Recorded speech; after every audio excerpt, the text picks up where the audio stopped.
wherever it's at, it's at. I'm tired of waiting.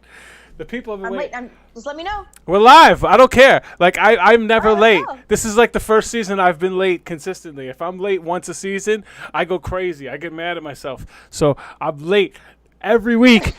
I'm going nuts. But anyway, it's a new system. It's not just YouTube. I'm trying to step the game up. As you can see, I'm putting like the little thing in chat here, the chat box, and trying to add a little flavor, make it a little better than it was before. So it's not just the regular old YouTube back and forth, back and forth, back and forth. Because sometimes my wife says that my faces say a lot more than my words. So now you can see the reactions when people are talking.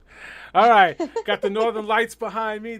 I am in Iceland right now, currently at the exact same place that I proposed to my wife, and the Northern Lights are going out. So. Oh, pretty! I love it. I love what it symbolizes. Yes. I'm in my apartment with a white wall with a shadow of the TV. But see, you could be anywhere. If you had Reading Rainbow growing up, I could be. If you had Reading Rainbow. You could be anywhere. Look, it's in a book. It's Reading Rainbow. All right, so somebody who needs Reading Rainbow, we're going to talk about him on this episode because here we go. It aired October 10th, 2001. It's the Racers recap for Amazing Race, season number 1, episode 5, leg number 5. Same episode, same episodes and legs usually line up. Oh, before we get started, 2 big news. We got guests for the next 2 weeks booked. Frank from Frank and Margarita will be on next week. And let me confirm before I say the name for the second one, who just hit me up right before the show. Kevin O'Connor, the little one from Kevin and Drew. If you know the short guy and the big guy, we're going with the short guy. He'll be here the week after. Yay! And we will stepping up the game. Yeah, we will have Bill and Joe on as well at some point. And I reached out to Paul and Amy as well as a few others. So I'm going to try to have guests on each week from this movie, from here on out. All right? Sweet. Love it. Love it. All right, cool. So let's get it on. We'll finally get to talk to the old schoolers and see some of that behind the scenes from way old school, like before it all started, before they learned all this new stuff. I'm really stoked about this. I don't know if you guys are, but I am. All right. So this aired October 10th, 2001. It's about a month after 9/11. People were still kind of weary about it. So, but I mean, it still got over 8 million viewers live, which is still incredible. All right, so as the recap goes on, they tell us that they spent 12 hours here at this pit stop, and they got to hang out and eat a big family meal, which is pretty cool. Did you guys? Yeah. You said, I think I asked you this last time. Did you guys have a family meal? You had a family meal? Eventually, as we got to maybe leg 7, 6 or 7 or so, we started being able to do that when it was less and less teams. Oh, they were still monitored. Freedom.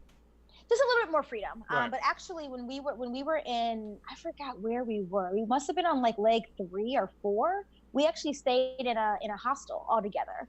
Oh, that's so really cool. That was real. Yeah, that was super cool. That was really cool. But it was still very monitored. But we were in a hostel together, so it was cool. Yeah, the closest we got is we all slept in the basement of a church in Argentina, which is really cool because we all got to snuggle up, and that's when the cowboys and the cheerleaders started flirting because everybody thought that they were gonna have sex because all night, I don't know if they slept because all night, no matter when you rolled over, somebody was giggling. It was like whether it was the boys or the girls, it was so funny. But it turned out to be totally just really they both flirted with each other, but never just kind of took anything seriously. Right. Nothing happened with it. Yeah, but it was great. I loved their interactions. They had a really good. I mean, besides their plot to get me out, but I mean, it's not about me. I mean, let's be serious here. I'm trying to set up the chat in the center here. I don't know why it's bothering me.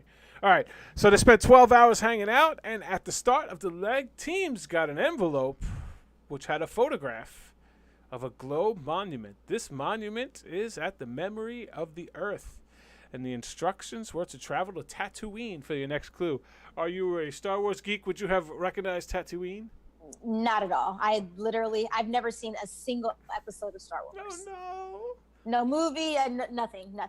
Nothing. my love for you lessened a little bit, but it's still really high. It's still really high. I literally like I'm just being honest. It's so funny because I'm watching the Star Wars movies because my wife hasn't seen them all, so we're watching them in order right now for my wife. And we're gonna go through the whole. She's only seen like 2 episodes, so we're gonna go watch the whole story. Wow. And we're doing it now because we have Disney Plus and we're quarantined. You got the time right, yeah.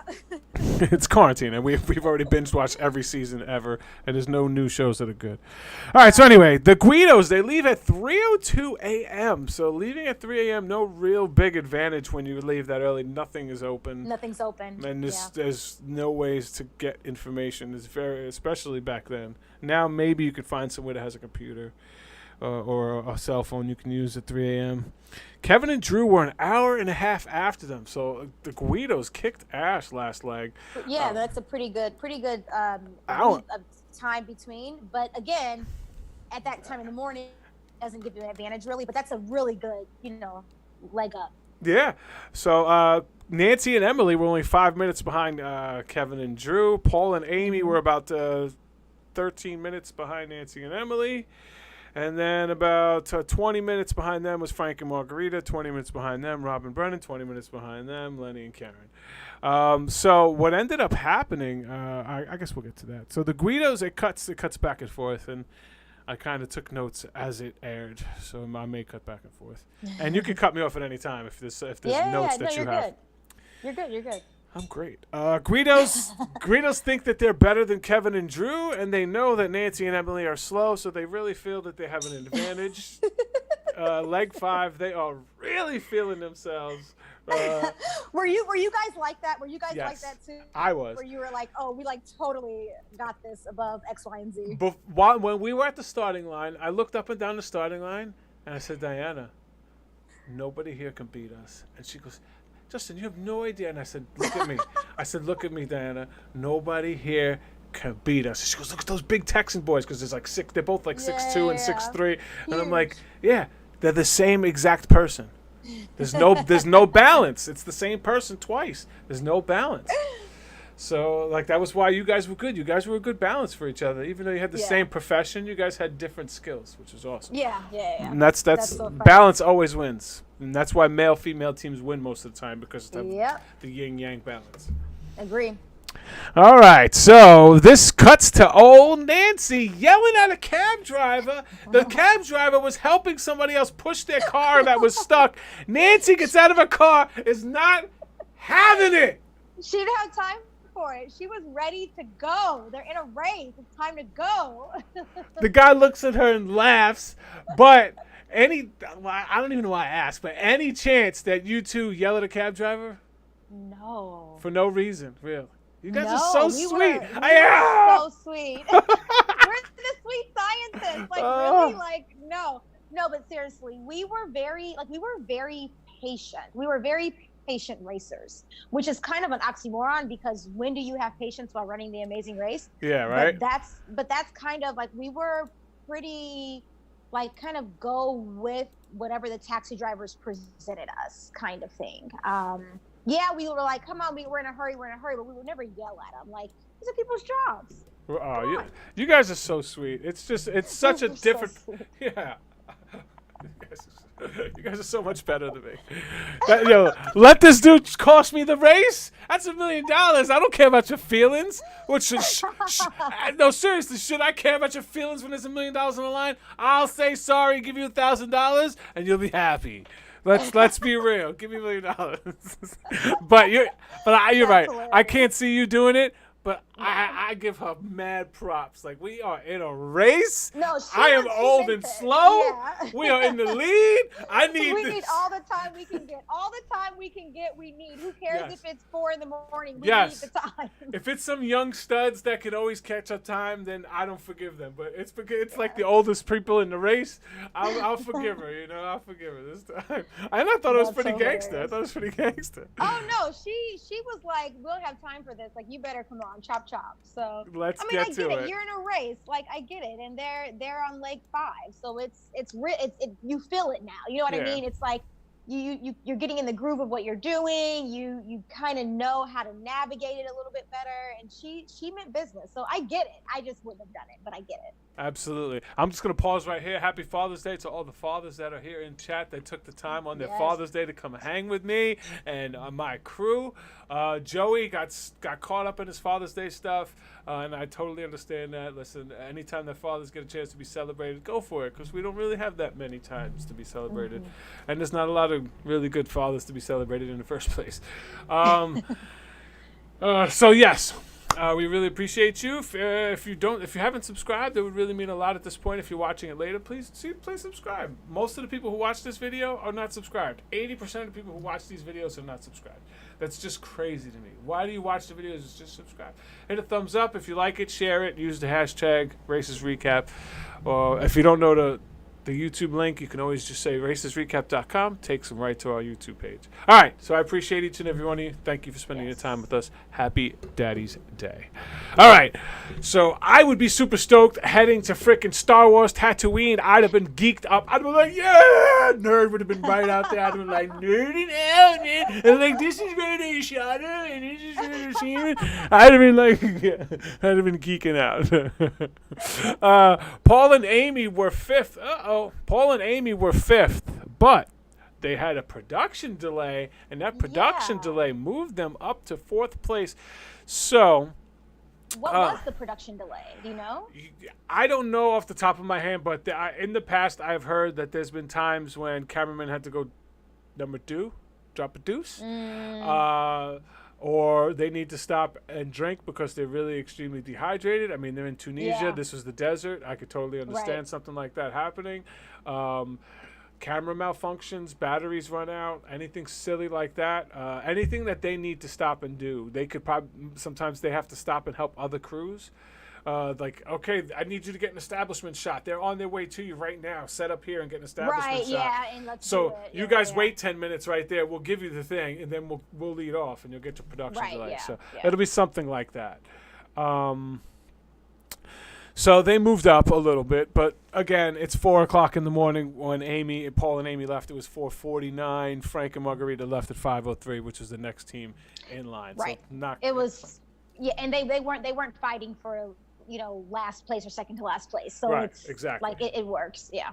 Exactly. All right, so here we go with Frank and Margarita having that talk. They've been separated for 11 months, and of course, Margarita wants to talk about feelings and emotions. How do you? How do you think this is the right time to have that conversation? Like, it's 5 in the middle of the race. Not really. I mean, they should have just had it when they were asleep in their hotel room or wherever they were sleeping that night. Not really the time before to the race. On. You're going on the race. Let's settle things before we go on the race. But like when you're racing, there's things that just come up that you're just like, ooh, like this is always bothering me. This is why I can't stand you. Right. I did that. Listen, it was one of the things that they edited out in Holland when I flipped and people got pissed off at me saying that I'm going to abuse my wife someday because I yelled at her. So she was totally wrong about something. I was totally wrong about something. We had a conversation. I said, if I admit I was wrong about this, will you admit you were wrong about that? She said, yes. So I said, all right, I was totally wrong about this. She said, and then it's her turn. She doesn't admit she was wrong. They cut to me. Just admit you were wrong about it. That was one of the biggest things that people yelled at me for during my season. And they cut out like the 2 sentences that led up to it, and nobody saw that. She agreed. Why am I still talking about my season? All right, this is season 1. Okay, so Frank and Margarita separated for 11 months. Had the talk. Frank was pretty much like, "Listen, we'll see." Right. Yeah. Which means no. But I do like how the race. In the first season, they're really getting to know the people. Like you really get to know them for who they are. I mean, like Lenny and Karen, I'm like, oh my God. Girl. They broke up shortly after the race, and you think I reached out to both of them. Karen is a boss in it right now. She's like a lawyer down in Florida, crushing it. Love it. Lenny got married, has a kid. Awesome. Not really sure what else he's up to, but I reached out to him. Doesn't have a big presence on social media. But Paul, Paul looks do you watch Big Brother? Yeah. Paul looks exactly like Paul from Big Brother. with the big No beard. way. Paul looks exactly like Yeah. Paul from Big Brother. That's so I gotta funny. look that That's up right hilarious. now. So actually, I'll look it up when somebody else is talking. That's funny. Maybe when you go on a race. Yeah, I'll show you Paul from there. So Frank and Margarita separated, had that talk. Karen gets on and she's like, "Listen, I'm bossy and I know it." Mm-hmm. She's And my mama already told you about me beforehand, so you already know who I am. You already No know. complaints. You already knew what you were getting into. Lenny admitted he was warned by the mom. Mom is like, the exact quote is, "You have a lot of work in front of you. It's not going to be easy." The mom said that. She was warning you. Go away. You are way too soft for my daughter. You are soft. He is so squishy. He's so soft. He needs a girl that knows how to handle a guy that's sensitive. Yeah. Like, he's a sensitive dude. Like, Yeah. there's not a lot of sensitive guys out there. And that's not a right pair. Like, there's a lot of dudes that she would pair with that can give it to her and take it. But he's sensitive. But for the lack of balance that they had, I mean, they're still in the race. I mean, you know what I mean? Like, literally the synergy was not there with them. Oh yeah.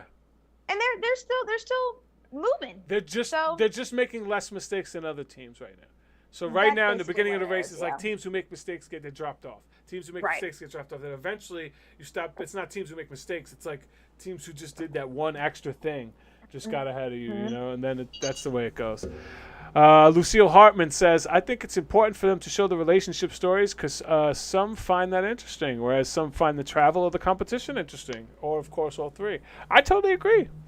Agree. I think it needs all three, and I think right now the race in general, we kind of miss that personal side. Like, Yeah. People you don't have that anymore. They focus so much on the race itself. Yeah. And I mean on the movement of the race and not on the actual people. So. Yeah.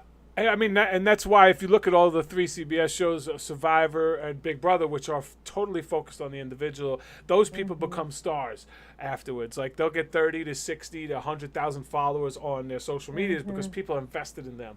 Amazing Race, Yep. I got like maybe 500 or 1,000 people extra on my social media because people watch this for so many different reasons. They forget the teams.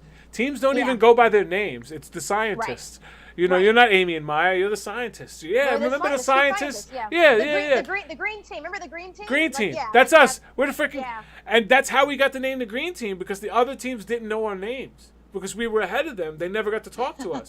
They didn't know our names, so they kept calling us the Green Team. So that's how we got the hashtag the Green Team. We were supposed to be hashtag Aurora Love because I proposed under the Northern Lights.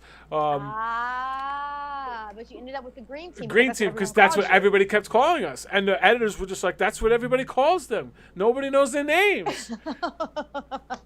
That's crazy. Yeah, I think hopefully race comes back with all this COVID and pandemic stuff that's going on. Yeah. Race comes back. I really hope that they start focusing on the people. I like those stories.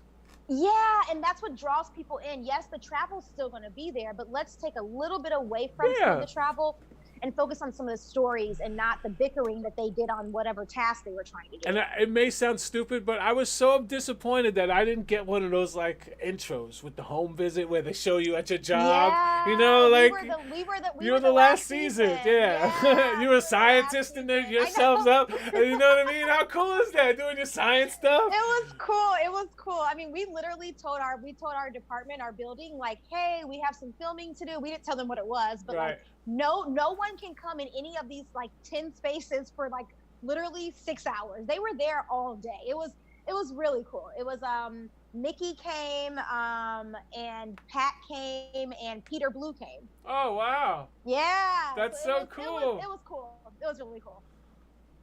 That's so awesome. Yeah. So more than Big Brother and Survivor, Tar's insider clips are a must-watch in order to get a more accurate perspective. Yeah, I mean most people don't watch them. They only get a couple hundred views. They don't get thousands. My recaps, our recaps, get more views than the Amazing Race page extra clips. And those extra clips are great. That's crazy because those clips are wonderful. They tell you so much. I mean, like literally, like you learn so much from the extra clips. Like, yes, like the drama that they can't put on the TV is there in those extra bonus clips. Go to their YouTube page because it's not even on their CBS All Access, which is stupid. You can go to their YouTube page. I had to download all mine. If you go to Justin and Diana's Facebook page, I uploaded most, not most. I uploaded about a half of the bonus clips up there that you guys can go watch there if they're not on YouTube anymore.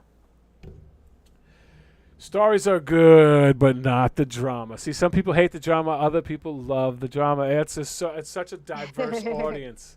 Such a diverse audience. All right, so let's move on with this before this takes too long because we got a late start. I don't like to take up too much of people's time. All right, so here's a couple things that happen right here that are going to decide how much people are here to be in the race, and I want to see your opinion on this. So Kevin and Drew are racing with the Guidos to be first to get to the trucks. The Kevin and Drew are being like sneaky about it, trying to sneak up. So they take their time. Yeah, they don't rush. They take their time, and you can catch up and make up an extra couple minutes. I love the way they're thinking right now. They started off walking up the steps to start the race, pissed me off, but ever since then the game has been on. They're going, No, they're playing the game now. They're not just running the race; they're playing the game. Yeah, absolutely, absolutely. And this leads us to our legs detour. Now, this is the detour that was very interesting to me because it seemed like everybody picked one side of this one. Which is very interesting to me. The legs detour was a choice between listening or puzzling. In listening, teams had to find a well-known Star Wars movie set. I would have wanted to go there for listening, but once we get into all the options, let's discuss it. Because, I mean, Star Wars nerd in me is like, go to Star Wars. It's freaking Star Wars. When are you coming back to Tunisia? Never. Like, come on. You get a walkie-talkie, and you got to find another walkie-talkie somewhere, and you got to run around, looking for a walkie-talkie. Who knows where it is? Just figure it. Like, listen, and hopefully you find it. Right. So it says hidden somewhere in a labyrinth of caves for your next clue. So the clue says you got to go find this. You have a walkie-talkie, and you got to find it in a labyrinth. So you know it's pretty tough.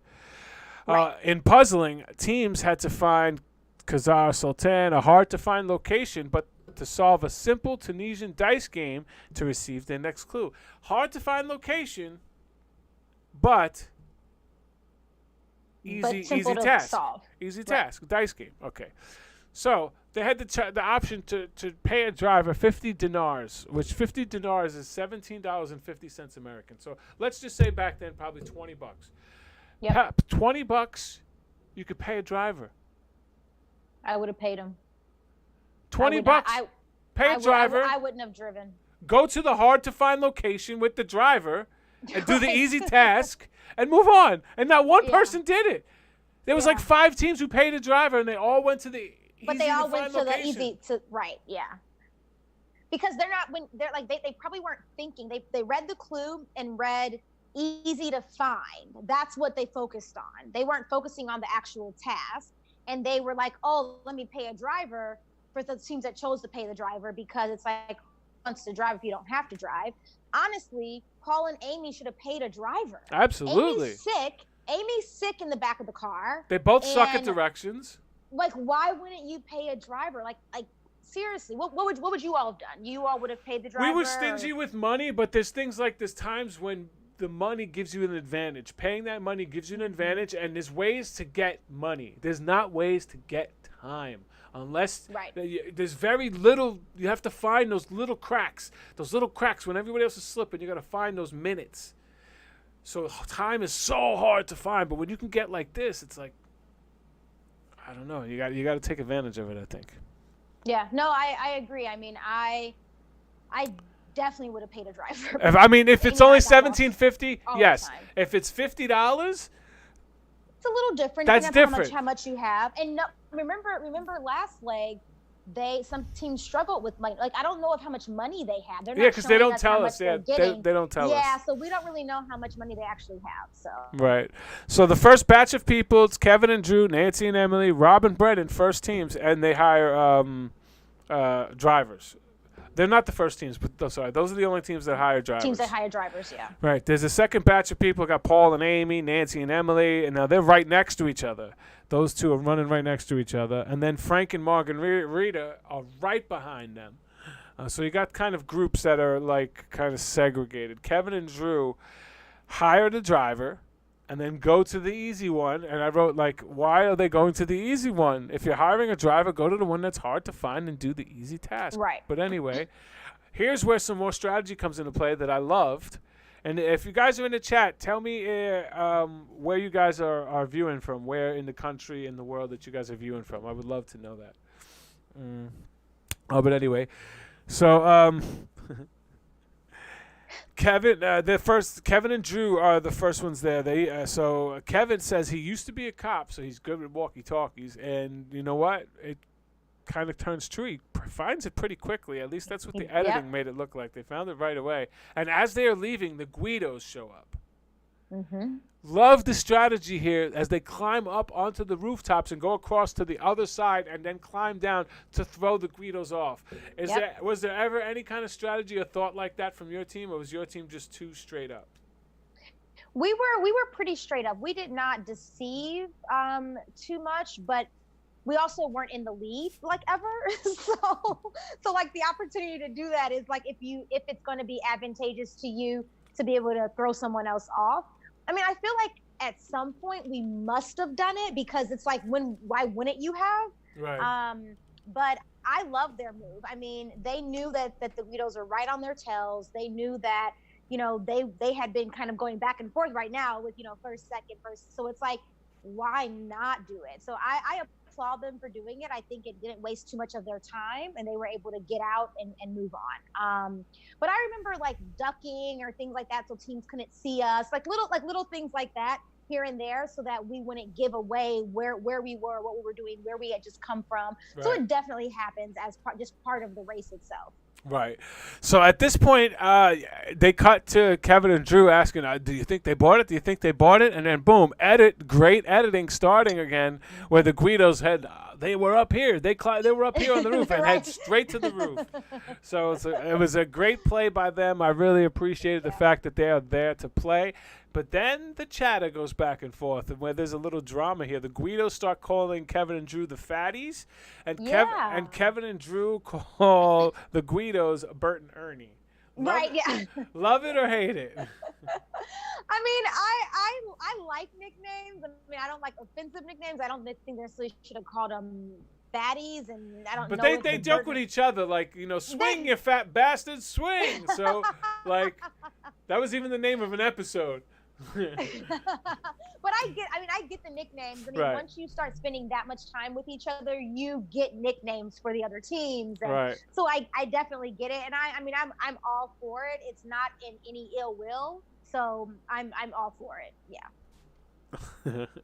Did you guys have nicknames for other teams? Yes, but it was mostly based on like either some looks or something that they did, I guess. Yeah. So we had nicknames for other people. You know, like the reporters were Ken and Barbie because we saw them in casting, and it was like another set of them that was exactly identical. The blonde with the dark, tall, dark, and handsome, like guy next door look. Ken and Barbie. So we nicknamed both of them Ken and Barbie. We knew one of them was going to make it. So, that's so funny. Barbie? Hi, Charlie. Hi. Hi. Look at that smile. Look. You're so cute. Say what's up. Say good night. I love you. I love you. Can you say amazing race? Yeah. Do you see this? Oh, no, we can't hear you anymore. He muted us. This is where Daddy proposed to Mama in the Northern Lights. Oh my gosh, he's so cute. He's everything. This is the best. I mean, what could you? I mean, I get to be his daddy. I get to be his daddy. Oh, so cute. Oh, I'm sorry. All right, cute break. That was just your cute break. for the moment. You can say hi if you want. Cute break every Sunday. I love it. Hi, Diana. Diana Cute break every Sunday. is putting my boy to sleep. Oh my God.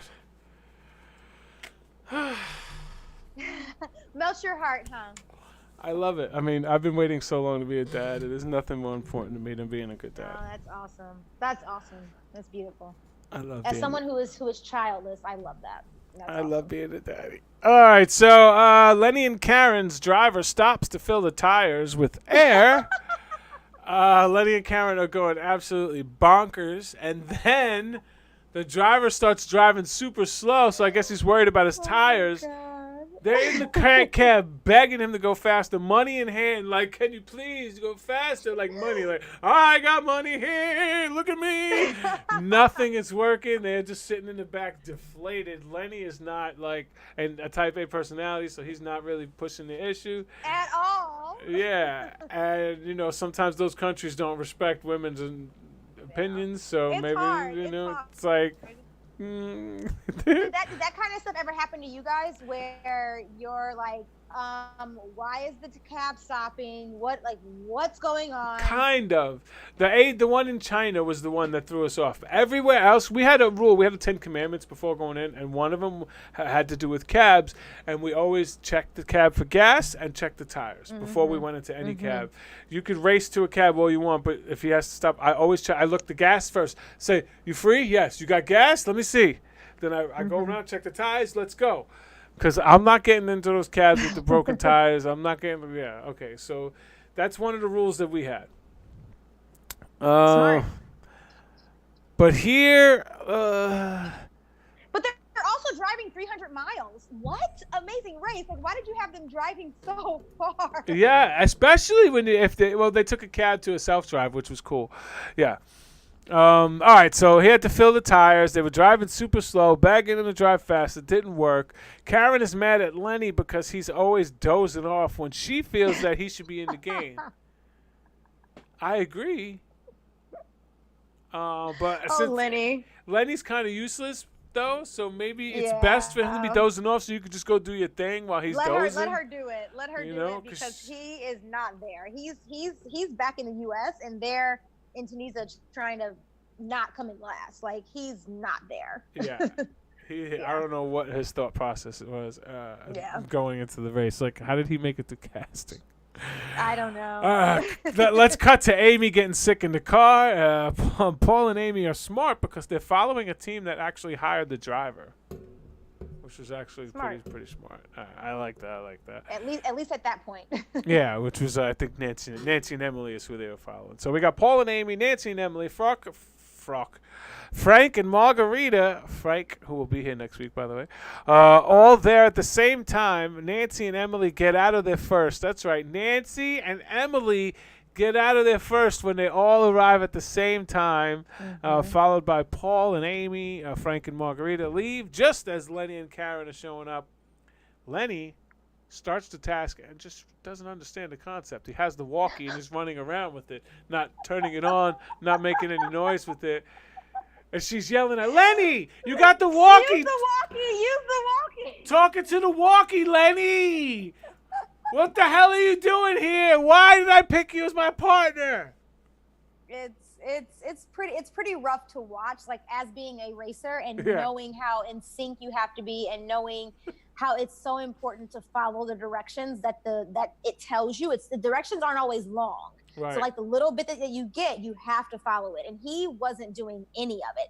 But I thought it was so interesting that, and this is, again, an early episode because now you can't do it because you have to be, if you're on a detour, you have to be within, 20 feet of your person. Right.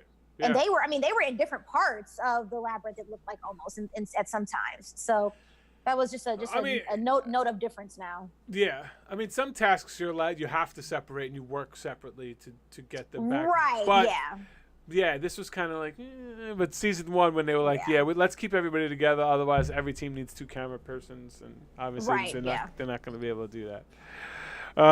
So what are you gonna do about it? He just doesn't get it. Rob and Brennan also get there, and I don't think they understand it too much because they stayed together the whole time. Like, they didn't separate from each other. What's the point of you being together?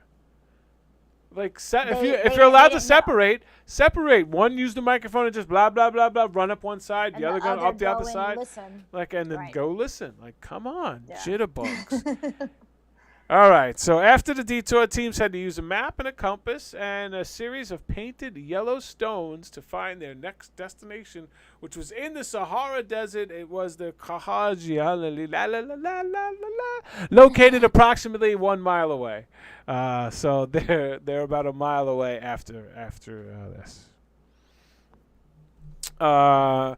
At this point, there was actually an unaired fast forward where teams had to use a map that had an arrow pointing to a certain location, find a cave, go into the cave, and take a picture of something inside the cave, and then your fast forward would be done.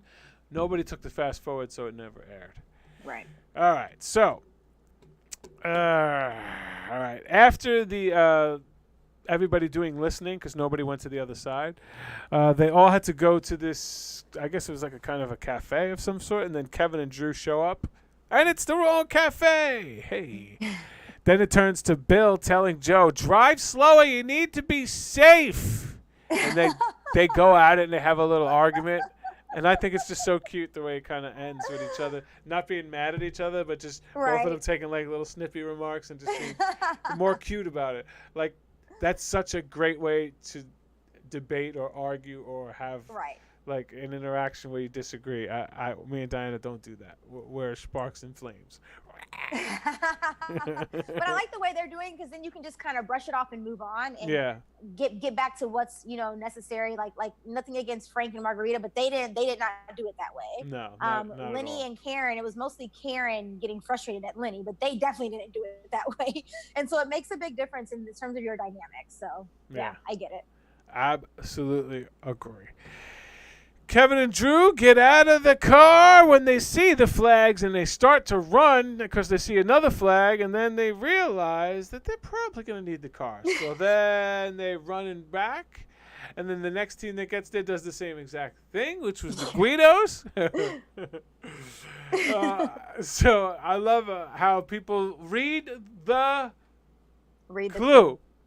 Yeah. Read the clue, read the clue, read the clue. Number one commandment of read your clue. Read the clue, read it twice, read it slowly. No need to rush. I mean, as a person who said that in our interview before we went on the race, we're talking, I'm like, read your clue. Number one thing, we failed. Literally, two PhD students failing at reading the fundamentals of what we learned when we were 3 to 5 years old. Reading. All out the window. We would rip this open, look at what was inside, and go, okay, and like not even like, oh my god, it was horrible. I mean, it wasn't horrible. We just made a lot of mistakes. I was like, hey, but yes, you had a tough road to a great ending. Right? Yes. And anything worth doing is worth that struggle. Sure is. The struggle was great. You guys had a struggle, that was for sure. All right, so now Frank turns around, is trying to teach Margarita about a compass. Didn't go too well, but kind of got snotty, but they held up a little bit. Was not as bad as Paul, who was being an absolute dick trying to teach Amy how to use a compass. And Amy's throwing up in the back. Like, it's just not a good scene for them, or not a good situation, not a great episode for them. And the map, whatever map they had access to, was not a good map apparently, or just didn't. I mean, they're in a freaking desert. Everything looks the same. They don't know what they're doing. They don't know where they're going. Like, how many roads could there possibly be, though? It's like, come on, how many roads could you be? It's just you have a compass, so you know which direction you're going. There's only but so many roads. You know which direction you have to go. It's not hard. It's Put true. the red, the north, and then where's it pointed? Just where's it go? Just say the letter. The letter. You don't even need to say the letter. What is the letter? The arrow points to what letter? Just say what letter. Anyway, so Paul pulls over after all that junk talking, looks at the map, and he can't read it either. Can't read it either. Yeah, and then it cuts to freaking Frank and Margarita, who say they have been driving for 3 hours. And they have not eaten breakfast. They didn't know it was going to be this long. Been driving for 3 hours. Did you guys have legs like that? That were We didn't like have self-drives. At all? No. They lost their the season before us. They lost Ford because three teams couldn't drive. Yeah, when they left the car. Three people that. couldn't drive a stick shift, and one team left the damn car. And Ford is like, these people are making this car that's supposed to be easy and convenient to drive look hard and horrible. difficult, Yeah. and we're canceling because of these people who, after 26 years, self-drives. No, none. Oh man, self-driving is like one of the best things about the race. Yeah, like, it's a defining moment. It is, and people get lost, and that's how you get ahead. And I mean, for Rob and Brennan to come through the way they did, this leg is because they knew where they were going. The self-drive is it is so epic. We self-drove in probably about 5 countries, maybe, and we got lost like almost every time. but it was just, the self-drive is like epic. Like, I'm not gonna lie, it's awesome. I mean, that's what screwed over the wrestlers on my season. When we landed in the freaking United States, they went the wrong way in LA. They were going towards Santa Monica, and they should have been going towards downtown, or I don't know, whatever. Yeah, and LA, if you go the wrong direction, the traffic will hurt you going back. Always. It's bad. Always. It's bad. Yeah. All right. Okay. Sorry. I just wanted to get All good. Lenny told the cab driver to turn around and go the other way, and then he saw Frank and Margarita going in the direction they were originally going to, and after driving a little bit, decided to turn around again to go back in the other direction. Nancy and Emily walk the whole way to the clue. Did you notice that? You know how some teams walked a few flags and went back and got the car? And they went back and got the car. They walked the whole way. The whole way. Yeah, and then had to walk again because remember you got back in the car. And it's so hot. Yes.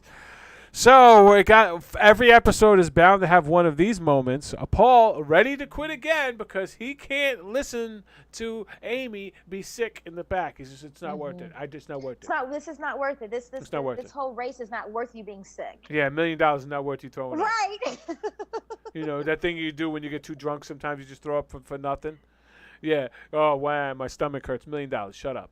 It's $1 million. Right. My tummy hurts. Eat some freaking Tums later. Enjoy the pain and the nausea. It's $1 million. We're racing for $1 million. The stomach pains will be okay. 20 years ago, $1 million is so much more than now. It's definitely goes a lot further. Right. Frank and Margarita driving for 3 hours, which I already said. Paul pulls over, can't read the map. Nancy and Emily walking the whole way. Paul's ready to quit, which leads us to our roadblock, where one team has to ride on top of a camel and the other team member has to walk through the desert leading the camel, using your compass directions, reaching flags, which you can see in the distance somewhere in the middle of the desert. And once you read the route marker, teams will find a new set of compass directions, and that'll take you to the pit stop. You can pay a local $50 to lead the way and handle the camel. Pay $50, not deniers, $50. Pay or try to do it yourself. If I had the money, you have to lead the camel. Now Hill's going to help lead the camel, control the camel, and lead the way. $50. If we had the money, so they've already paid $17 earlier, and we don't know how much money they have. But if I had the money, I would pay, because you don't know where you're going. You're literally in the middle of a desert. Like, you don't know where you're going. So I would have paid, and rather have paid and used the money than fallen behind because we didn't know. Like, the camel did whatever. You know what I mean? Like, working with animals is always a little tricky too on the race. So being able to have someone that can help and handle the animal is very important. How about you guys? What would you guys have done? We always had a thought process of avoiding animals that we had to control. It's a variable that we could take forever, could be short. So it's a variable that we couldn't account for. So whenever there was variables we couldn't account for, we tried to eliminate those. So we would have tried to not do anything with the camel. But if we were in the lead and didn't feel anybody was too close, right. didn't feel anybody, which was the case a lot of the time that we didn't feel people were too close, that we would just try it and say, you know what, why try it? And if it's too hard, we can run back. We have enough time. So that was kind of the mindset. But if it was close, pay the guy. Who cares? Let's go. Whatever. Let's go. Anything that gives me an advantage. He's going to control the camel. That's an advantage. Let's go. Yep. Agree. So that's the decision maker for me. Robin Brennan, which I love, they had a cut of Robin Brennan using binoculars that they had brought while sitting on top of the camel, got the binoculars looking out. Looking for that flag. A great view from really high up because camels are a lot taller than you think. Yeah. And they run a lot faster than you think. I got to ride a camel in Morocco from one of the trips that I won. Those suckers move, and they move like horses. Like, it's crazy. Hey, Justin, it's Karen from Tar 1. Happy to talk. Just let me know when. Yay. All right, so we got Karen. I'm going to book Karen for right after Drew. So we got Frank, Drew, and then Karen. And we also got the Guido's going to be joining us as well. So we are going to be moving along. I love it. Lots of guests coming up. Get excited. Tell a friend. Post about it. Talk about it. Start some chat. I would love to get your comments, your questions. I'll probably start a thread in the Facebook group unless one of you want to. Questions for Season 1 racers or questions about Season 1, and maybe I'll put them on. So if you have questions about Season 1, get them to us. Post about it. All right. So, Kevin and Drew are arguing and complaining the whole time, but it's funny. I enjoy their arguing, complaining. Enjoy it, hate it.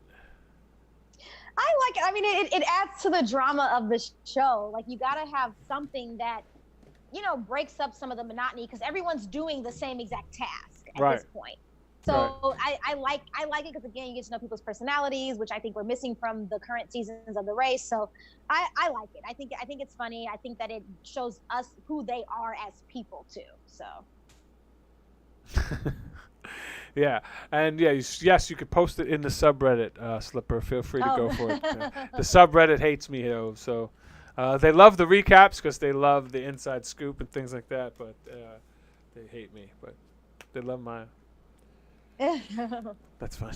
All right, so Kevin and Drew wind up pulling through after all the arguing and finish at 12:02. Now let me go back. They started at 4 a.m., so it was an 8-hour leg.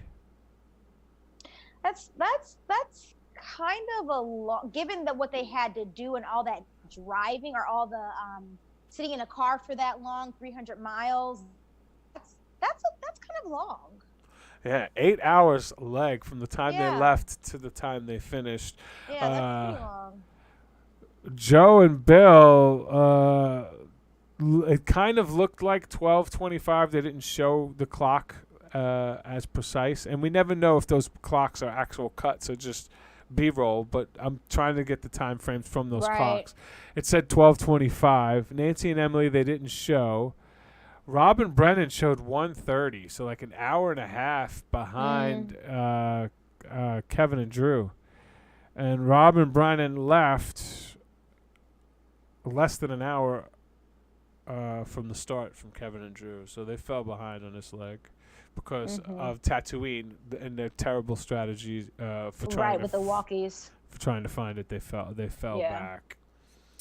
Frank and Margarita, camel race to the finish with Lenny and Karen. That's what I was thinking. Like, let's go, camel race. You guys are right there. Gosh. Like, seriously, they're like walking side by side next to each other. You're sitting here like, what's going on? They don't know if they're the last team. That's what I mean. Like, what are they doing? How do you not race to the finish line if you think you guys are definitely near the back of the pack, if not the last two? How is this not a race? Gosh, I was like, what are you doing? Yeah, that one was a little rough to watch because I'm like, are they literally like not racing? Yeah, and it was rough. And obviously, Frank and Margarita beat Lenny and Karen because Lenny and Karen, after they finish, I don't know if you noticed, but you could go back and watch it. The serious, vicious side eye. Yes. You felt that. And Karen walks one way, Lenny walks the other way. Like they are not good. Ouch, it hurts. Make it stop. I've never seen Paul look happier than when he finally gets eliminated from the Amazing Race. Paul and Amy. Paul is happier than anyone ever in the history of the race to see Phil. I'm going to have to watch, as we watch moving forward. I don't know how long you're going to hang with us, if you're with us for the whole 20-something, but we're going to have to pay attention. Is anybody as happy as this dude is to get eliminated? I've never seen him so happy. He's always pissed off and angry and ready to...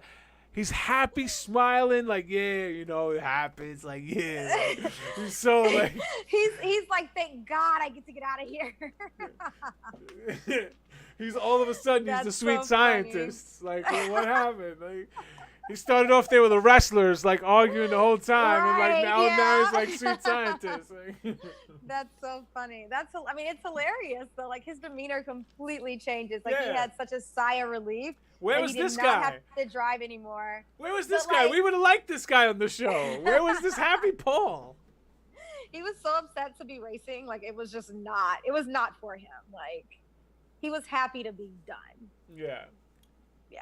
I like it. I like his face, and the fact that we were right. He did not want to be there, and this 100%. I don't care. Well, hopefully, I'm trying to reach out to him to get him on the show, but I want to know how happy he was to be eliminated, because you can't fake that joy. It's in your eyes. That joy, you could see it in like the eyes, like right here. Yeah. It's like you could see it.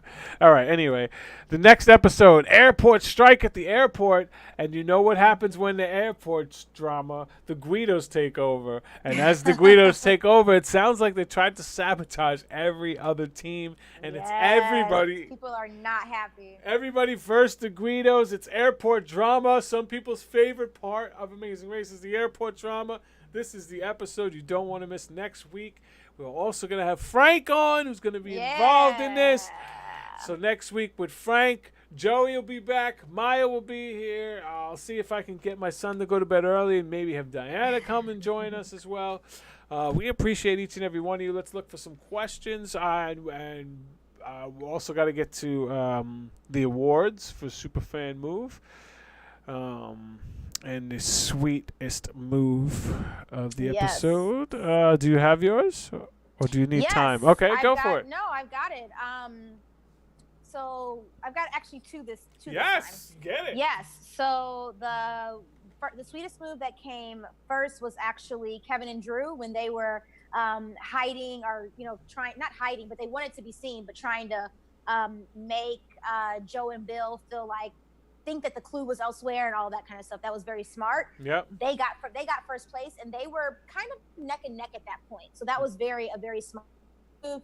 And then when Frank and Margarita were lost, they stopped and spoke to the gentleman who Margarita was able to speak French with him and figure out, east or north or wherever direction they were supposed to go. So both of those were necessary moves for those teams to be able to come in at the place they came in. So I give awards the sweetest move to both of those teams for this episode.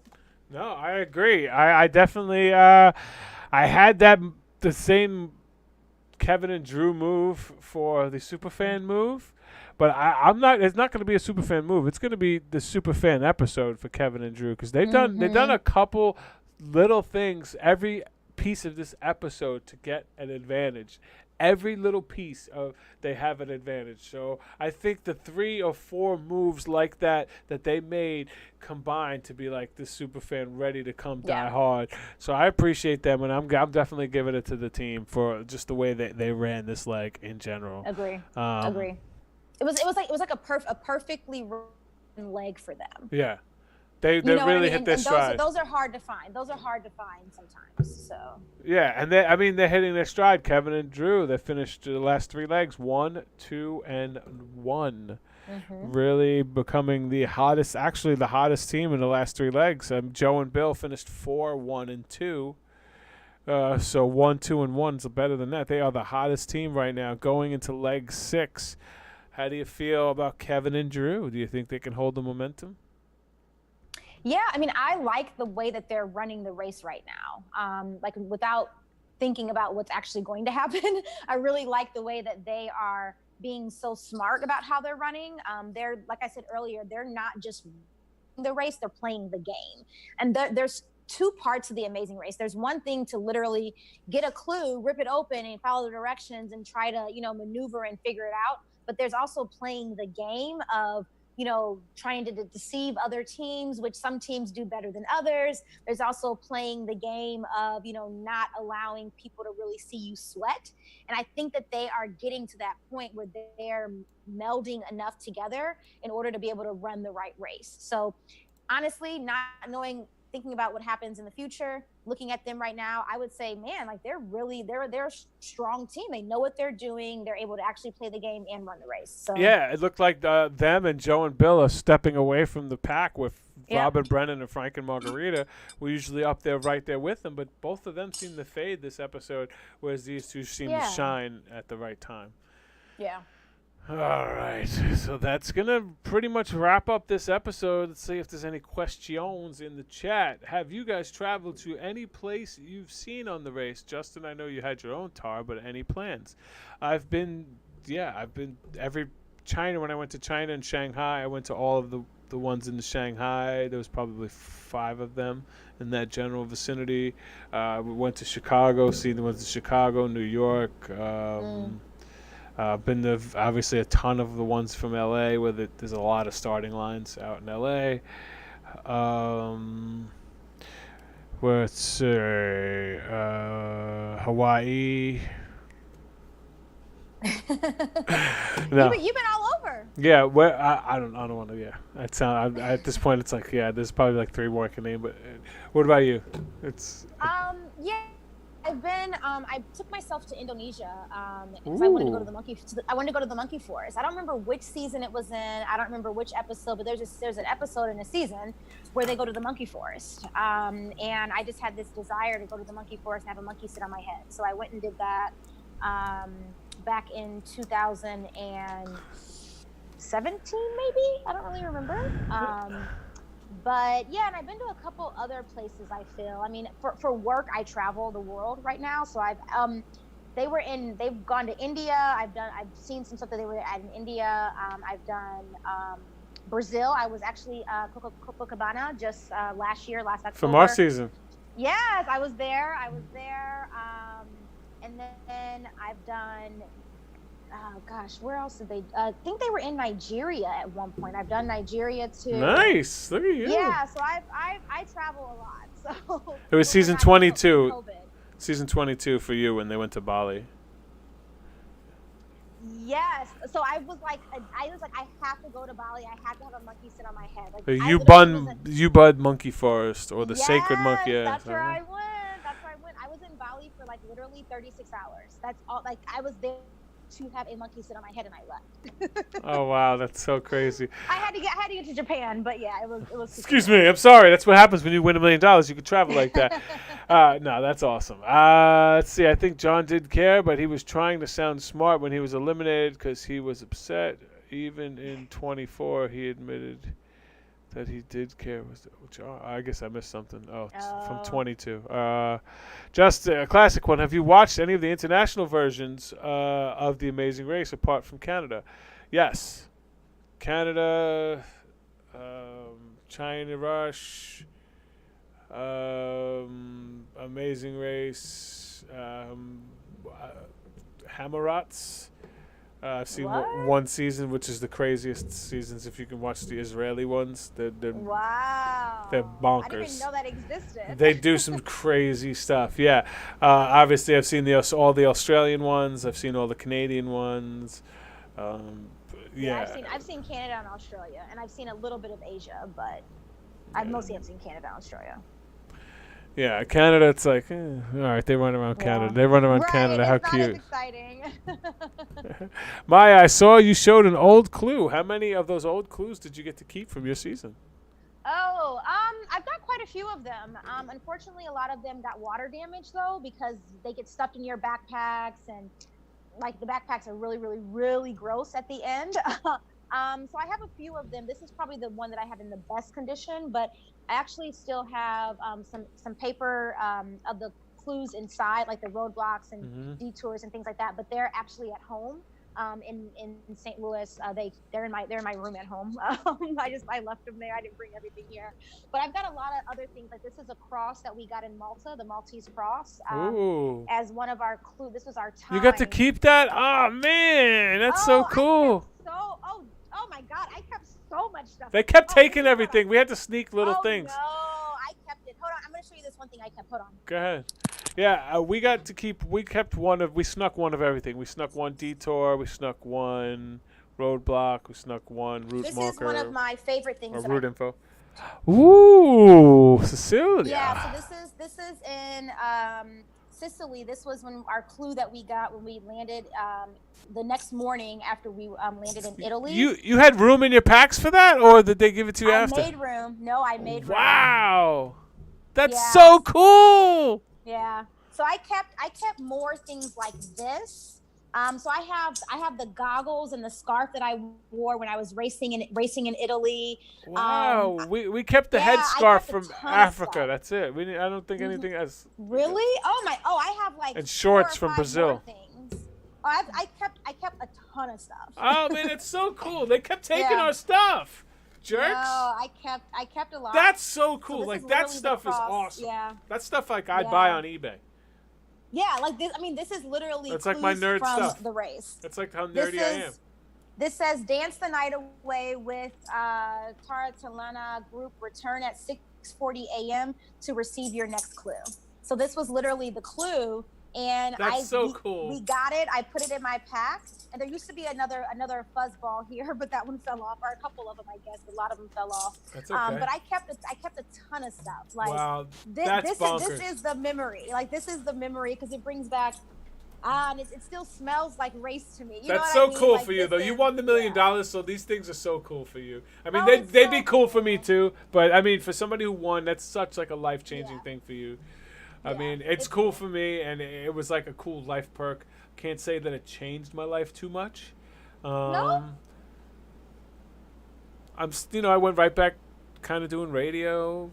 Kind of nothing really changed. I got married. I mean, it gave me the money to actually have the wedding that we wanted to have. On the beach in Dominican Republic. And, do a nice beach wedding. I would have never been able to do that without it. I mean, that's where all of the money that we spent, all the money we won, went to the wedding. And taxes. People don't. I mean, we spent like $12,000 to $13,000 just in taxes for the trips, and then another $28,000 in taxes for the money. So like. Yeah, I mean, like people, like I mean, I get that. People would often say like, oh, you guys won the race, like that's so great. I'm like, yeah, it is, but did you make more or less than half? More or less than half, because Joey and Kelsey, they were in California and they got less. They got like 400. Oh yeah. They got 400 and something thousand. So they got less than half the money. Did you guys get more or less? What state? You get the full check, and then you just have to go and. You have to taxes. Pay your taxes on it. Oh yeah, they paid their taxes up front. That's why they paid all their taxes up front. You had to because when our season ended, when it aired, it was December 19th, and we had to pay our state taxes before the end of the year. Oh. So we had no choice. Yeah, so like you do it and you pay your taxes. So I came out with probably like. You don't have to get specific. Was it more? No, together was it more or less than $500,000? More than half. No. You only get $500,000. Well, I know you got half each, but I mean combined, did you guys have over $500,000 after taxes or less? Oh yeah. Combined, we definitely had more than $500,000. Oh, okay. Yeah. But I paid Missouri taxes, which is much lower than Illinois taxes, where Amy was, and definitely a lot lower than California. Yeah, it's crazy how much taxes make a difference on $1 million. Like it's hundreds of thousands of dollars difference in taxes. That's huge bonkers.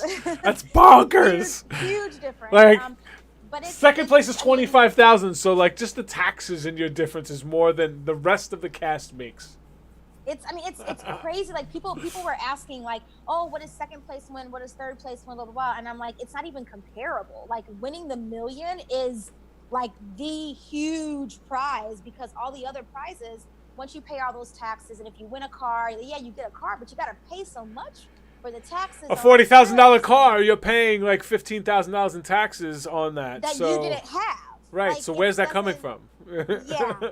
Right. So honestly, like, even though we didn't win any other leg, I wouldn't have changed it at all because we didn't have. Only thing I had to worry about was paying the money that I technically had. Right. And I just had to pay it from that. So right. That makes it sense. worked. And then I bought a car, but I invested like all of my money. Like, You're so smart.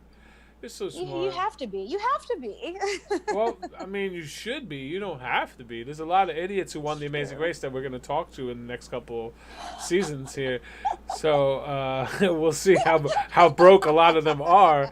No, I mean it's I don't know, but no, like you mentioned earlier, if it was like life changing, and I think it is. I think it is for Lucille me. makes I a know point.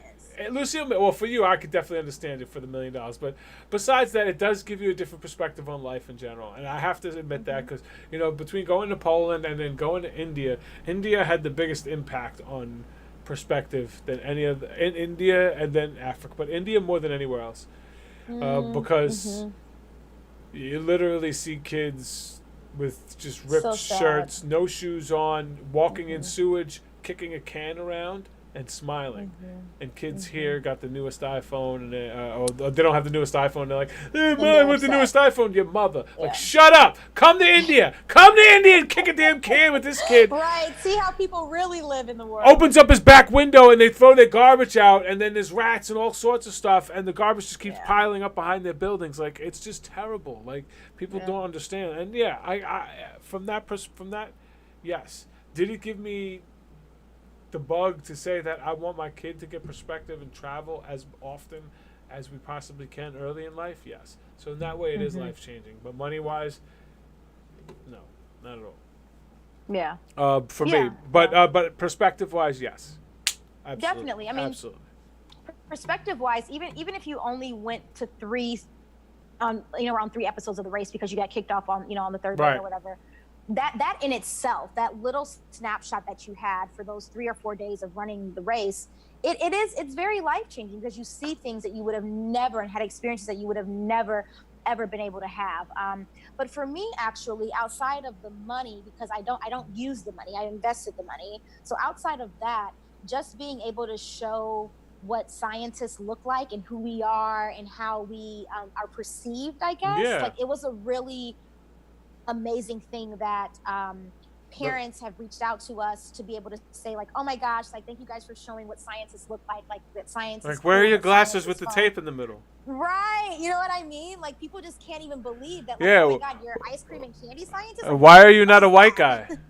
Hello, you know what I mean? Like, I mean, I've been told so many crazy things about, like, I didn't think that you were a scientist. Like, scientists don't look like you. Like, scientists don't, you know what I mean? Like, it's just so crazy. So scientists can be happy, have a good personality, and be good looking, be female, be black. They could be a lot of different things. Right? Yes. So for us, I think was, and actually I talked to Amy last night because, again, like I said, tomorrow we won the Amazing Race 6 years ago. So that's so Amy cool. and I, it's just crazy. This is the flag that we have from our party.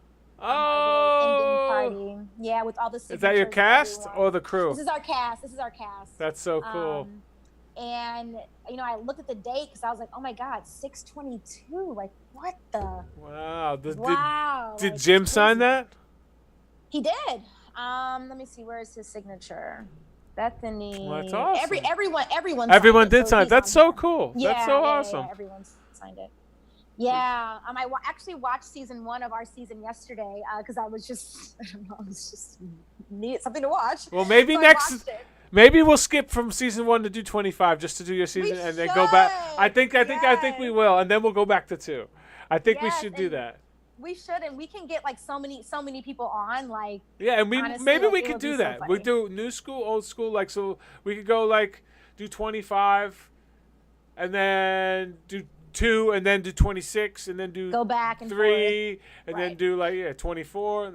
Just kind of go. Yeah, that might be fun. Do it that way. Yeah. Because we could definitely get guests from the newer ones because they're easier to find on social media.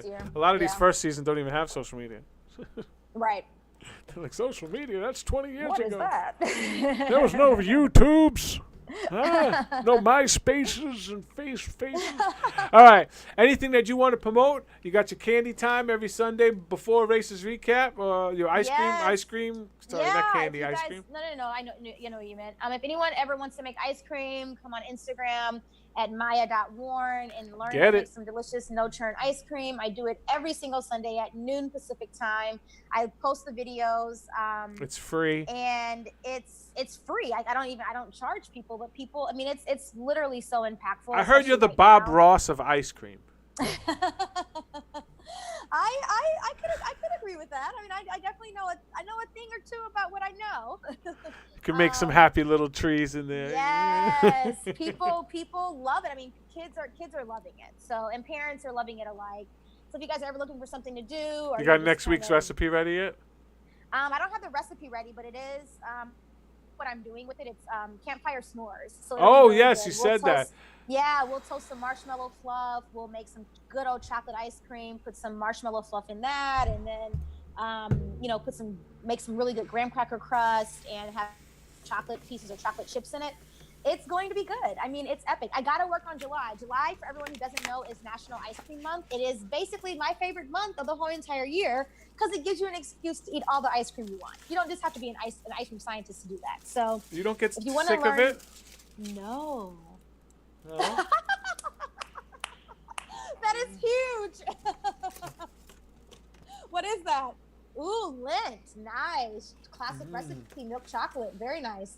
All right. So before we go, I know you were just pimping your stuff. I know your specialty is ice cream, but what makes good chocolate versus bad chocolate? Like, what's the difference? Ooh, it's all about the quality of ingredients that are used. It starts from the processing of the cacao plant. It starts from processing the bean from that to get the good cocoa. It also goes into, if it's milk chocolate, what kind of milk product are they using in that? Is it a little bit of a rancid product? Is it a dry milk? It all has to do with that. Because this tastes so much different than dollar store chocolate. Oh, for sure. There's a reason it should. Yeah. It also tastes very different than Hershey chocolate. Hershey is a very different chocolate than Lindt is. A lot of Europeans don't like Hershey chocolate because they think it tastes there's almost like a little stale milk, non-fat dry milk taste in it, like an old milk powder taste. But as Americans, we grew up on that and we like it. But if you look at a Lindt or a Ghirardelli or a Cadbury or any of these really fine, finer chocolates, more expensive chocolates, it's very different. So yes, the amount of cocoa in there, the amount of we're gonna have to make chocolate into processing those beans. I've never tempered chocolate. Have I? I've never tempered chocolate, but I know I technically could. I just never. What's Amy's specialty? Candy. She works for Wrigley Mars. She does like chocolate. She did gum. She doesn't do chocolate. She did crystallization of sorbitol, which is sugar, alcohol, and gum. That's like her. Yeah, but she does sugar crystallization research. So. Wow, if you guys ever want to know about candy and ice cream, we are your girls. Yes, smart, literally. Young, and good looking. All right. Well, yes, check her out. All of the links are in the comments below. Sorry. Someone said waxy taste. Yes, there's a waxy taste. There's all kind of different things with chocolate that people are attracted to and that people aren't attracted to. So yes. So sorry about that, but I just want to get to Dave's. I cannot wait to visit Switzerland. I want to visit Chocolate Factory. I want to go where they went to on the Amazing Race and have like Sharna and Mirna was like. That's so cool. That's so cool. I cannot wait. That's definitely one of the trips. And Switzerland is the Swiss Alps, like from season beautiful 8, I think it was. Oh my God, it was so great. So beautiful. All right. Beautiful.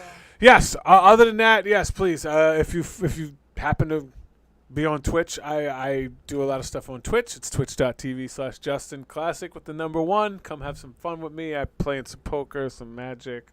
I'm going to be doing a talk show on there soon. I'm working on that.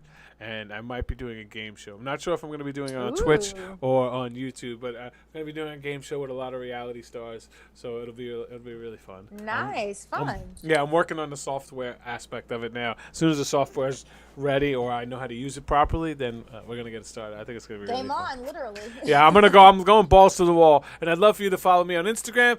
Other than that, I really appreciate all of the time that you spent with us on Father's Day.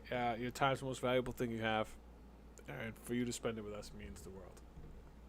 And happy Father's Day to you. Thank you. I am the proudest papa. I love being a dad more than anything.